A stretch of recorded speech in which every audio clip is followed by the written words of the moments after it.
Hi everyone, welcome to our channel Abu Dhabi నగరంలో. ఈరోజు మనం రాయలసీమ స్టైల్లో ఎగ్ మసాలా కారం పులుసుని ఈజీగా ఎలా తయారు చేసుకోవాలో చూద్దాం. ఈ కర్రీ కోసం నేను 6 ఎగ్స్ని బాయిల్ చేసి పెట్టుకున్నాను.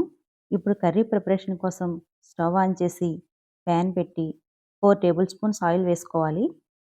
ఆయిల్ వేడైన తర్వాత 1/2 టీ స్పూన్ పసుపు వేసి స్టవ్ని మీడియం ఫ్లేమ్లో పెట్టుకొని మనం బాయిల్ చేసి పెట్టుకున్న ఎగ్స్‌కి ఘాట్లు పెట్టుకొని ఆయిల్‌లో వేసుకోవాలి.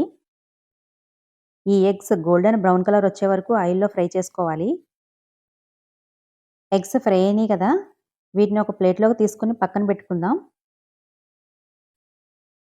ఇప్పుడు అదే ప్యాన్‌లో 2 మీడియం సైజ్ ఆనియన్స్‌ని చిన్న చిన్న ముక్కలుగా కట్ చేసి వేసుకోవాలి.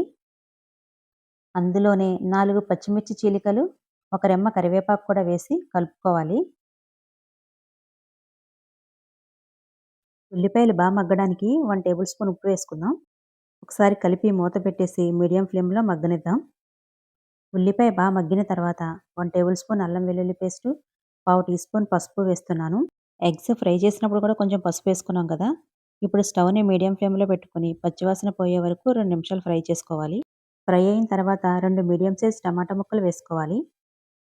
వీటిని ఒకసారి కలిపి స్టవ్‌ని మీడియం ఫ్లేమ్‌లో పెట్టుకొని మూత పెట్టేసి టమాటాలు మెత్తబడే వరకు మగ్గనివ్వాలి. ఇప్పుడు ఒకసారి మూత తీసి చూద్దాం. టమాటాలు సాఫ్ట్‌గా కుక్ అయినాయి కదా!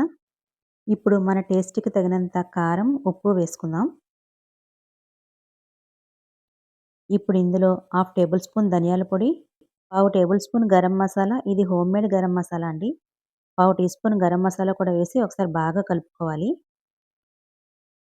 నెక్స్ట్ ఇందులో చింతపండు రసం వేసుకోవాలి. నేను ఇక్కడ పెద్ద నిమ్మకాయ సైజ్ అంత చింతపండు నుండి తీసిన రసం వేస్తున్నానండి. ఒక కప్పు నీళ్లు కూడా వేసుకొని పులుసుని బాగా కలుపుకొని మూత పెట్టేసి మీడియం ఫ్లేమ్‌లో 5 నిమిషాలు మరగనివ్వాలి. 5 నిమిషాల తర్వాత మూత తీసి మనం ఫ్రై చేసి పెట్టుకున్న ఎగ్స్‌ని ఈ పులుసులో వేసుకోవాలి.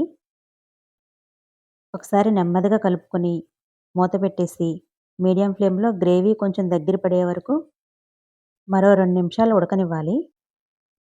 2 నిమిషాల తర్వాత మూత తీసి కొంచెం కొత్తిమీర తరుగు వేసుకొని ఒకసారి నెమ్మదిగా కలిపి స్టవ్ ఆఫ్ చేసుకోవాలి.